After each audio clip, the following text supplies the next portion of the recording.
जी माननीय सभापति जी, आपने जम्मू कश्मीर के पंचायतों में, निकाय चुनाव में ओबीसी समाज के लोगों के आरक्षण के लिए आज ये जो बिल लाया गया है, माननीय गृह मंत्रालय के द्वारा माननीय गृह मंत्री अमित शाह जी को इस बात के लिए मैं बधाई देता हूँ।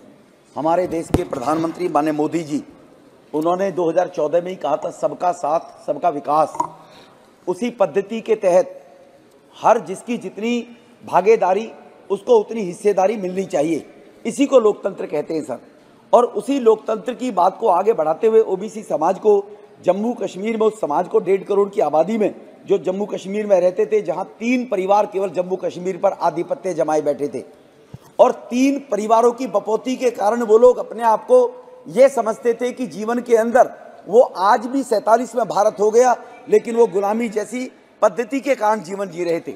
सर, मेरे अनुसार तो लगता है कि ऐसी समाज को तो वोट डालने का अधिकार भी जम्मू कश्मीर में नहीं था धारा 370 हटने से पहले।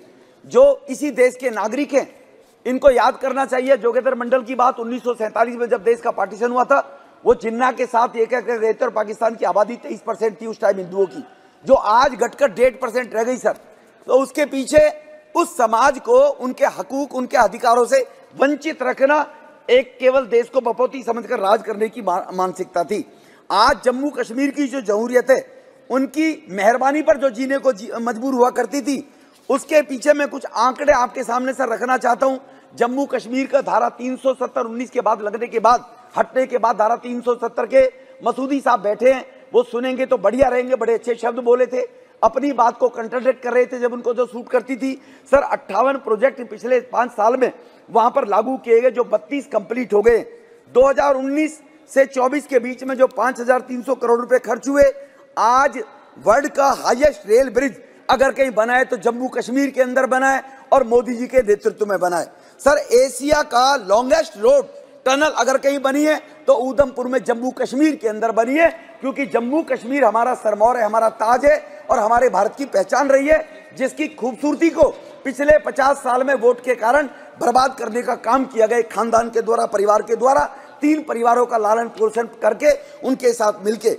अगर मैं हाईवे रोड की बात करूं तो प्रधानमंत्री ग्राम सड़क योजना से 17,601 किलोमीटर सड़कें बनी है, जिनमें 2074 जगहों को कनेक्टिविटी दी गई है। सर, 2021-22 में जम्मू कश्मीर ने देश में सबसे ज्यादा रिकॉर्ड बनाने का जो रिकॉर्ड हुआ है, जम्मू कश्मीर में 6,450 किलोमीटर सड़क पूरे राज्यों में कहीं नहीं बनी है। जो भी दादा चले गए सौगत राय जी, 170 नए ब्रिज बनने का काम पिछले 5 साल में जम्मू कश्मीर में वो हुआ है। न्यू बेनियल टनल एंड चेन्नई टनल जो बनी है, वहां पर चेन्नई टनल जो बनाने का काम हुआ है। Udhampur Srinagar Baramulla 272 kilometre last phase चल रहा है सर, वो कंप्लीट होने जा रहा है। NH-48 हाईवे का लास्ट फेज चल रहा है, जो कि 6 फेज में बांटा गया था, जिसके 4 फेज जो माने सभापति जी कंप्लीट हो चुके हैं।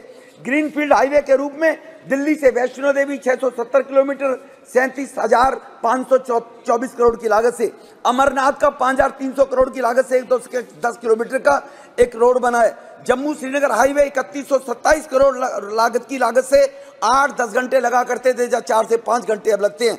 और अगर मैं एजुकेशन की बात करूं, जिन युवाओं के हाथ में 500,000 रुपए पकड़ाकर और पत्थर फेंकने का काम स्कूलों में शिक्षा दी जाती थी, अलगाववाद को बढ़ावा दिया जाता था।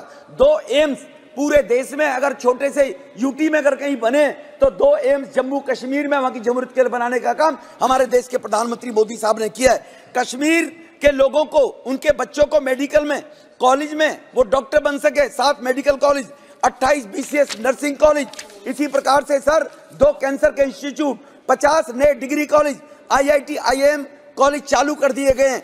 इंटरनल फ्लाइट वो देश के अंदर इंटरनेशनल फ्लाइट वहां से चालू हो गई है सर, जहां के लिए G20 की मीटिंग के 2 वहां पर कार्यक्रम हुए, जहां जम्मू कश्मीर में लाल चौक के ऊपर कैसी कहानी क्या कही जाती थी वो किसे छुपी हुई है सर। इससे आगे सर मैं आना चाहता हूं, 370 हटने के बाद जम्मू कश्मीर में 1.5 करोड़ की आबादी है और 1 करोड़ 80 लाख पर्यटक पिछले 3 साल के अंदर वहां गए सर, जो वहां के लोगों को रोजगार दिए और वहां के लोग अच्छा जीवन जीने को अब अच्छा जीवन जी रहे। PM आवास योजना में सर 50,000 गरीब लोगों को, जो 50 साल तक जम्मू कश्मीर की आजादी के बाद भी वहां पर लोग कच्चे घरों में रहते थे, 50,000 लोगों को पक्के मकान देने का काम किया।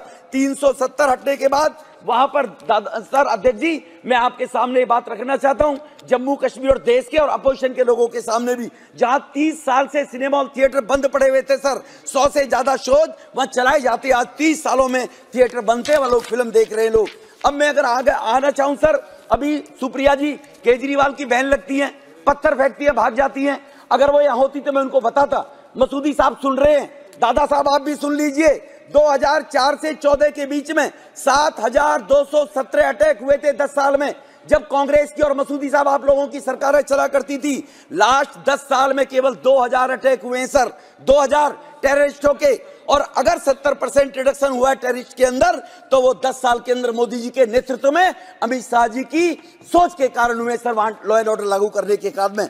अगर सिक्योरिटी पर्सन की बात करूं, 30 जवान शहीद हो गए, 20 जवान शहीद हो गए सर। 2004 से 14 के बीच में 2800 जवान मारे गए थे 10 साल में, 2830 की गिनती गाकर, क्योंकि जो बच्चा 10 साल पहले पैदा 10 साल का था, वो 20 साल का हो गया, वो तो यही समझेगा भी 30 लोग मर रहे हैं। लेकिन 2800 लोग पिछले 10 साल में मारे गए थे, और पिछले 10 साल के अंदर सिविलियन और फोर्स के सारे लगा के केवल नहीं होनी चाहिए थी, शर्मनाक है। 891 सर, मुझे 2 मिनट का समय दे दीजिए आप।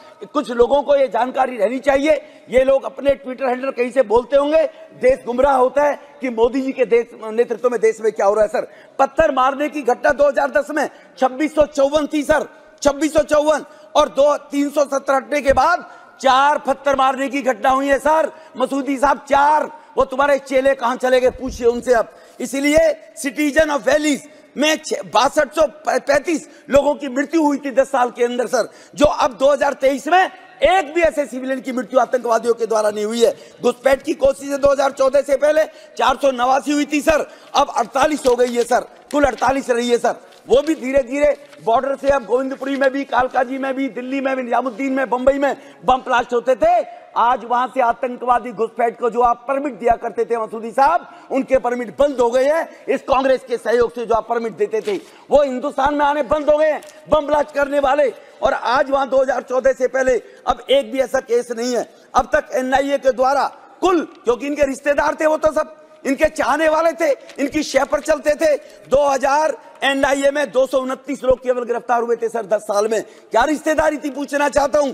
और 150 के उस स्टेट के अंदर अब उनकी स्टेट काबू की गई है संपत्तियां, और 134 बैंक अकाउंट करके 100 करोड़ रुपए उनसे जब्त किए गए आतंकवादी प्रवृत्ति के लोगों के माध्यम से। इसीलिए यहां जो ओबीसी के लिए, रिजर्वेशन के लिए आज अमेंडमेंट लाया जा रहा है, मैं देश के गृह मंत्री जी को, माननीय मोदी जी को इस बात के लिए आभार व्यक्त करता हूं। लेकिन 1 मिनट में बात सर, सबका साथ सबका विकास, जैसे मोदी साहब ने उच्च वर्गीय के लोगों को 10% आरक्षण दिया, प्रचार किया इन्होंने पिछले 10 साल में, एससी खत्म कर देंगे, SC ST कोटा खत्म कर देंगे, उनको छेड़े बिगर देश के प्रधानमंत्री जी ने उन गरीब उच्च वर्ग के लोगों को भी 10% का आरक्षण दिया है। वहां 3rd largest population Gujjar Bakarwal है सर, उनके पास ST का आरक्षण है, वो पढ़े लिखे लोग नहीं है सर। अब वो ऊपर आने हुए, BDC TDC के अंदर आज उनको मेंबर बनने का मौका मिला है। तो मसूदी साहब 317 हटने के बाद मिला है, हर डिस्ट्रिक्ट के अंदर वो मेंबर है। आज से पहले कभी आप उनको आरक्षण देकर उनको बराबरी का हक नहीं दिया था।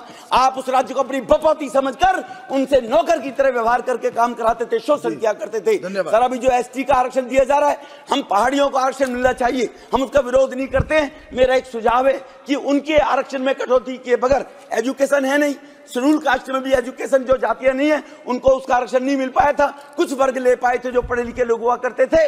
पहाड़ी लोगों को आरक्षण दिया जाए, लेकिन गुज्जर बकरवाल के आरक्षण को उसको छेड़े बगैर और व्यवस्था करने के बाद बढ़ाकर आरक्षण की व्यवस्था हो, यह निवेदन करते हुए अपनी वाणी को विराम देता हूं। बहुत बहुत धन्यवाद।